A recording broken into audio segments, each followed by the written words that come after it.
Orang yang penuh dengan kekhawatiran itu membesar-besarkan masalah. Padahal masalahnya nggak besar, tapi sok ngebesar-besarin masalah. Padahal harusnya kita membesar-besarkan Tuhan. Orang yang punya roh yang berbeda akan menenteramkan, bukan mengacaukan. Katakan amin.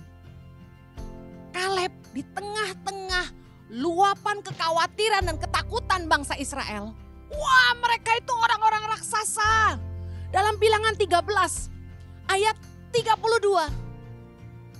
Mereka menyampaikan kepada orang Israel kabar busuk nih. 10 pengintai menyebarkan kabar busuk tentang negeri yang diintai mereka. Mereka bilang gini, negeri yang kami lalui untuk diintai itu suatu negeri yang memakan penduduknya. Hahaha. Raksasa yang makan orang katanya gitu.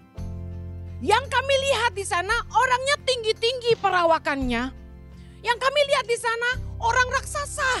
Orang enak yang berasal dari orang raksasa. Dan lebih dahsyat lagi mereka hiperbola. Mereka bilang gini, kami lihat diri kami sendiri seperti belalang. Untung dia gak bilang jangkrik. Dan demikian juga mereka terhadap kami. Hiperbola gak? Hiperbola. Orang yang penuh dengan kekhawatiran itu membesar-besarkan masalah. Padahal masalahnya gak besar, tapi sok ngebesar-besarin masalah. Padahal harusnya kita membesar-besarkan Tuhan. Yang dilakukan Kaleb, dia menenteramkan. Sementara 10 pengintai itu membusukkan hati orang Israel, membuat mereka takut.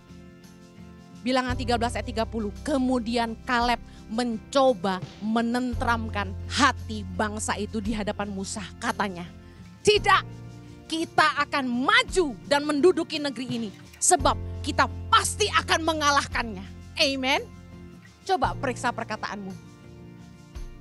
Perkataanmu itu baik gak di saat yang tidak baik? Atau perkataanmu itu malah bikin orang panik?